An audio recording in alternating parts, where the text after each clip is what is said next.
কি হয়েছে বাহারের? কাঁদতে কাঁদতে পাগল হয়ে যাচ্ছে, কি হয়েছে? এজেল শুনতে পাচ্ছ? তোমাকে বলছি। না তেমন কিছু না, রিফিউজ করেছি, এটাই ভাগ্য। কেন? তোমাকে প্রথমেই বলেছি বাহারকে কষ্ট দিও না। কিছু তো বলো এজেল। এখন যাও ঈশান।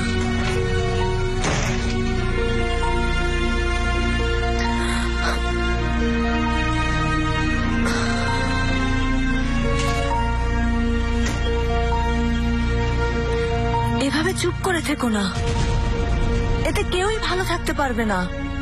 কারণটা না জানাও, কিন্তু এটা তো ঠিক যে তোমরা দুজনেই কষ্ট পাচ্ছ। যদি সত্যি তোমার মন খারাপ থাকে তাহলে এখনই দরজাটা খোলো এজেল।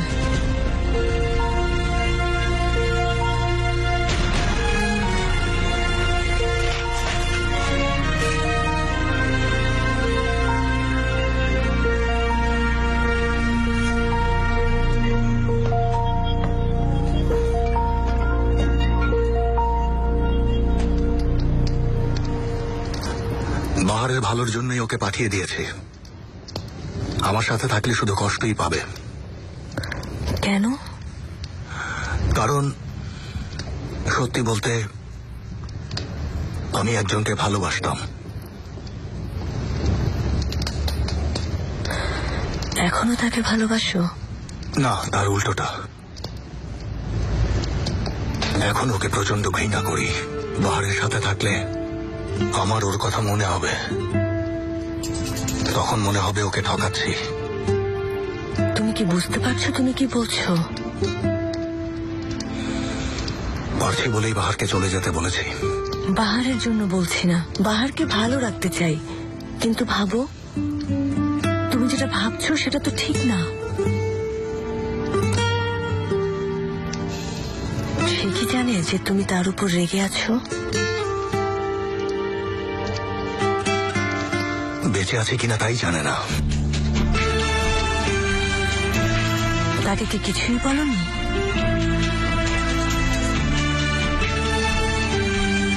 মনে হয় তাকে বলা উচিত। একবার তার চোখের দিকে তাকিয়ে তোমার মনের কথাগুলো বলে দেখতে পারো। এতে কি লাভ বলো? অনেক লাভ। জানি হয়তো অতীতের অনেক কিছুই ভুলে যাওয়া কঠিন, কিন্তু এটাও জানি হয়তো এমন কিছু পাবে যেটা শেষ হবার নয়। আমি কিছুই চাই না। তার কাছে চাওয়ার মতো কি তোমার কিছুই নেই?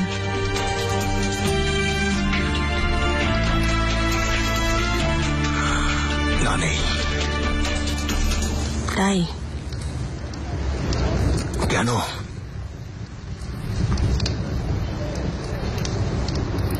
কেন জানো?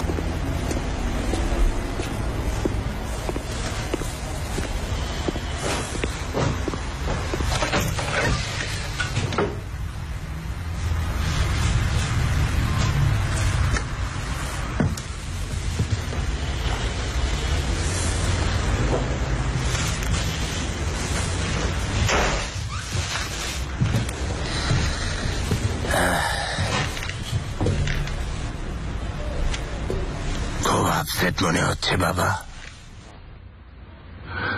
আমার ভাগ্যটা এত খারাপ যে শুধু কষ্টই পাচ্ছি, কোথাও শান্তি পাচ্ছি না আঙ্কেল। যদি তুমি ভেঙে পড়তে না চাও তাহলে নিজেকে আরো শক্ত করো। এই কথাটা বলা অনেক সহজ আঙ্কেল। আপনার কাছে সব প্রশ্নের উত্তর আছে, কিন্তু আমাকে একটা কথা বলুন তো। বলো, কি জানতে চাও? কেন আঙ্কেল, কেন? আমি ওদের সবাইকে গলা টিপে মেরে ফেলতে চাই। কেন ওরা এসব করেছে? কেন? ওরা আসলে তোমার ক্ষতি করতে চায়।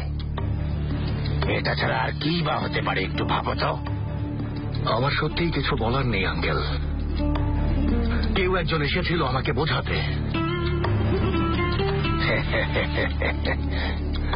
যে আমাকে খুন করেছে, আবার সেই আমাকে সান্ত্বনা দিচ্ছে। যদি কেউ অতীত থেকে কোনো প্রশ্ন করে ভাববে এটা তার নিজের কথা, যেটা সবসময়ই সত্য। যেমন আয়নাতে আমরা নিজেদেরকেই দেখি। আঘাত করলে আয়না ভেঙে যাবে, কিন্তু তোমার হাত রক্তাক্ত হয়ে যাবে। কিন্তু আমি সত্যটা জানতে চাই, সত্যটা। না, তুমি আসলে সত্যটা জানতে চাও না। বলুন, বলুন তাহলে আমি কি চাই। তুমি ওই মেয়েকে ক্ষমা করে দিতে চাও? না। হ্যাঁ, তাই। তুমি আসলে ওই মেয়ের কাছ থেকে একটা যুক্তিসঙ্গত কারণ জানতে চাও, একটা ভালো কারণ। এরপর তো ঠিকই তাকে ক্ষমা করে দিয়ে সবকিছু আবার আগের মতোই চালাবে। থামুন, অনেক হয়েছে আঙ্কেল, থামুন। তুমি না হয় ক্ষমা করে দেবে, এরপর হয়তো প্রতিশোধও নেবে না। এটা কেমন বিচার হলো তাহলে? ওমরের বিচার তুমি ছাড়া আর কে করবে বলো? ওর পাশে দাঁড়াতে গিয়ে কি ওকে প্রতিদিন মারতে হবে? আমি তো মানুষ নাকি? আমি জানি এটা অনেক কঠিন বাবা, এই কারণেই তো আমি এখানে। তুমি আমার পরিবারের একজন, তোমাকে নিজের ছেলের মতো করে গড়ে তুলেছি। এটাই আসল কথা আঙ্কেল। আমার অতীতকে বারবার মনে করিয়ে দিচ্ছেন, কিন্তু আমি তো এটা নিয়ে ভাবতে চাই না। আমার মা আছে, ভাই আছে, তারা আমাকে ভুল বুঝছে, বাবাও আমাকে চেনে না আঙ্কেল।